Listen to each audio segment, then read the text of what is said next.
Hello guys, welcome back to my YouTube channel. Guys, last video में हमने discuss किया था स्टैंडर्ड सिग्नल्स को, जैसे कि यूनिट स्टेप फंक्शन हो गया था, हमारा रेक्टेंगुलर फंक्शन, एंड फाइनली हमने इम्पल्स फंक्शन के बारे में बात की थी।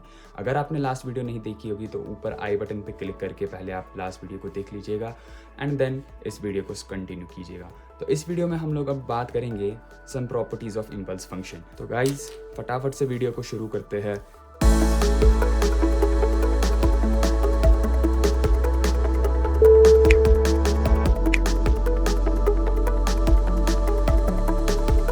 प्रॉपर्टीज ऑफ इम्पल्स फंक्शन में सबसे पहले मैं shifting property, that means any signal can be express in terms of delta T. तो डेल्टा टी को मैं एक बार बना लेता हूँ यहाँ पे। This is my delta T which approaches infinity and जिसका एरिया 1 होता है, जो कि हमने लास्ट वीडियो में डिस्कस किया था कि हमारा जो एरिया होता है सिग्नल का, दिस इज़ एरिया, इसको मैं लिख देता हूँ यहाँ पे, एरिया 1 होता है, such that मेरा amplitude into time is equal to constant. This A is amplitude, this is area, तो इसीलिए इसको मैं area ही लिख देता हूँ so that no confusion would be there. तो guys, हम लोग क्या कह सकते हैं कि ये जो हमारी एकदम स्टैंडर्ड सिग्नल है, इस सिग्नल से हम कोई भी सिग्नल को कंस्ट्रक्ट कर सकते हैं। आगे देखते हैं second property of impulse function.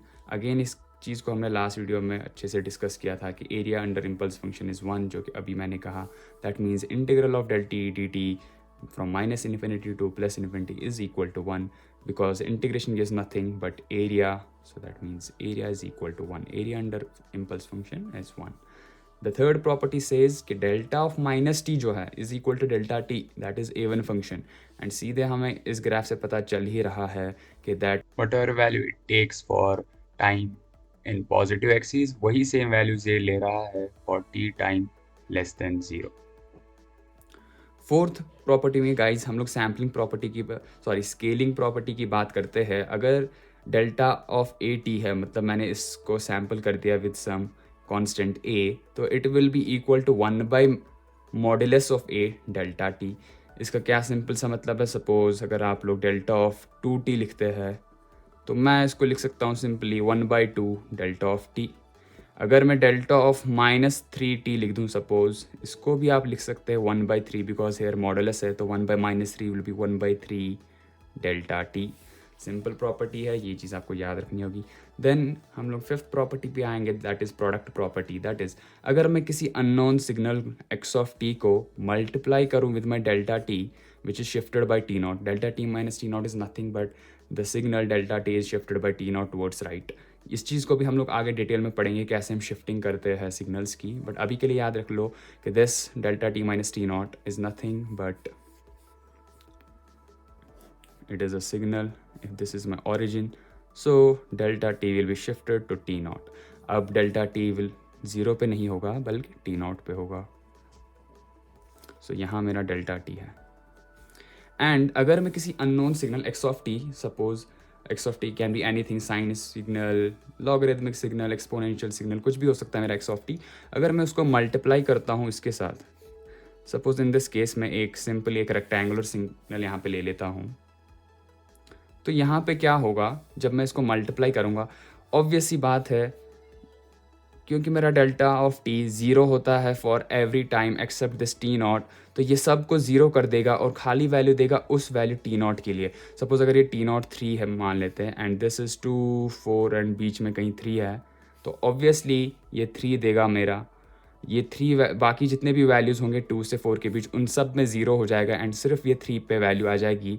सो मेरा जो ग्राफ होगा सिर्फ टी नॉट इक्वल टू 3 के लिए आ जाएगा. एंड सपोज अगर इसका एम्पलीट्यूड होगा यहाँ पे सम 4, तो 4 multiplied with delta T will be nothing but 4 delta T. Again यहाँ पे आपको रिमेंबर करना है कि this 4 is not the amplitude, because it's amplitude approaches infinity, this 4 is area. जब आप इस सिग्नल के साथ इसको मल्टीप्लाई करेंगे तो सब वैल्यूज़ के लिए 0 हो जाएगा एंड सिर्फ इस t not equal to value के लिए ये कुछ वैल्यू आ जाएगी and that is equal to 4, so 4 times delta t, and when I write 4 delta t, this 4 signifies the area. अभी तक एरिया 1 था, जब मैं सिंपली डेल्टा t लिखता हूँ that means 1 into delta t and area is equal to 1. That's what we are saying कि area 1 होता है अंडर इम्पल्स फंक्शन. बट जब मैं 4 डेल्टा t लिखता हूँ इसका मतलब हुआ एरिया अब 4 है, because it has been multiplied.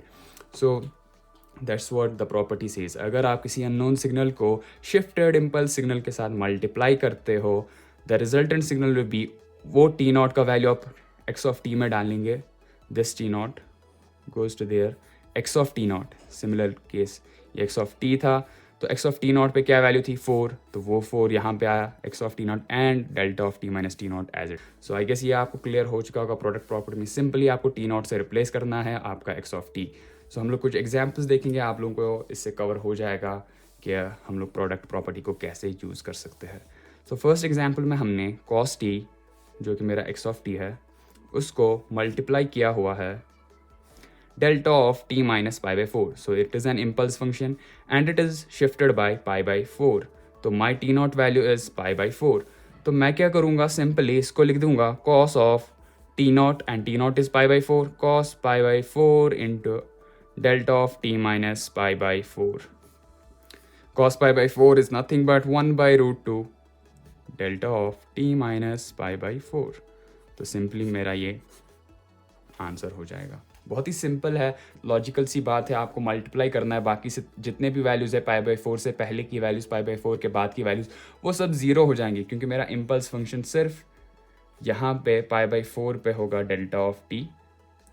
And जब मैं इसको एक कॉस सिग्नल से मल्टीप्लाई करता हूँ, तो फॉर एवरी वैल्यू, मान लो यहाँ पे पाई बाई 4 है, for every value before pi by 4 zero हो जाएगा, आफ्टर पाई बाई 4 जीरो हो जाएगा, और जब पाई बाई 4 पे वैल्यू होगी दैट इज़ 1 बाई रूट 2, वो वैल्यू मल्टीप्लाई हो जाएगी डेल्टा टी के साथ, so 1 by root 2 delta of t minus pi by 4 because it is shifted by pi by 4।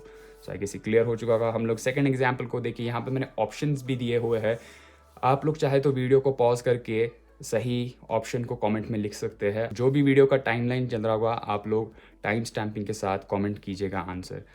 तो मैं फटाफट से इसके सोल्यूशन को शो करता हूँ। Find x of T delta of t minus 2। तो अगेन प्रोडक्ट प्रॉपर्टी को यूज़ करूँगा।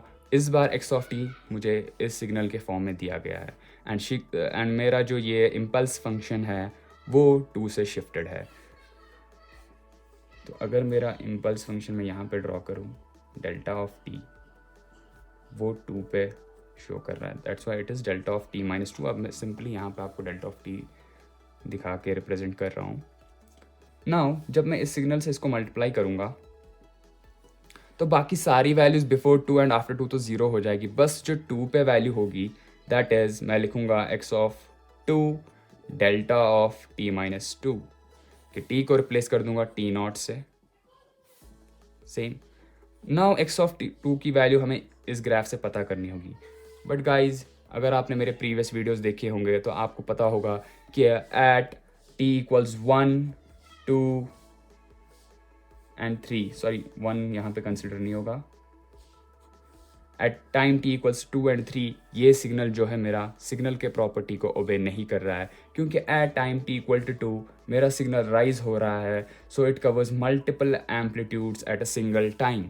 यहाँ पे टी इक्वल टू 2 पे ये सिग्नल की प्रॉपर्टी को ओबे नहीं कर रहा है, एक ही टाइम पे ये मल्टीपल वैल्यूज़ को शो कर रहा है ranging from 1 to 2, and similarly at time t equal to 3 भी ये मल्टीपल एम्पलीट्यूड को शो कर रहा है क्योंकि सिग्नल फॉल हो रही है। टाइम टी इक्वल टू 1 पे it is satisfied because only 1 को शो कर रहा है।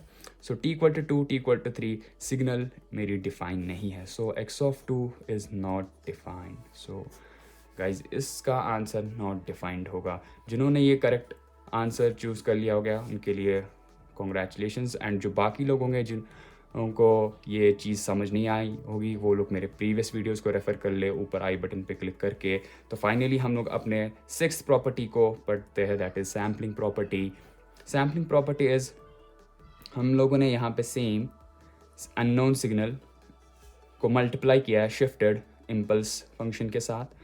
नाउ इस टाइम हम लोग प्रोडक्ट के साथ साथ इसको इंटीग्रेट भी करना चाह रहे हैं फ्रॉम T1 to T2। तो मैंने यहाँ पे साइड में लिखा हुआ है it will be equal to x of t not, same thing x of t not, but this time delta of t minus t not नहीं है। एंड ये कब होगा, जब ये जो टी नॉट होगा, अगर आपने शिफ्ट जो किया होगा टी नॉट उसकी वैल्यू रेंज करती है बिटवीन दीज लिमिट्स, T1 से T2 के बीच में अगर टी नॉट होता है तब आप डायरेक्टली इसको एक्स ऑफ टी नॉट लिख सकते हैं एंड बाकी सभी वैल्यूज़ के लिए ये 0 होता है। तो ये बहुत ही अच्छी प्रॉपर्टी है, आपको इंटीग्रेट करने की ज़रूरत नहीं है। सिंपली अगर टी नॉट लाई करता है T1 से T2 के बीच में, it will be x of t not for all other values. If t not is outside those limits it will be equal to 0। Guys इसको हम आगे और नेक्स्ट वीडियो में अच्छे से आपको इसका प्रूफ में दिखाऊंगा कैसे ये एक्स ऑफ टी नॉट के बराबर होता है इन दैट केस एंड कैसे 0 होता है। इस वीडियो में फ़िलहाल इतना ही। सो गाइज इस वीडियो को एंड करते हैं एंड वीडियो पसंद आए तो लाइक शेयर एंड सब्सक्राइब ज़रूर कीजिए। Thank you guys for watching the video and I will see you the next time.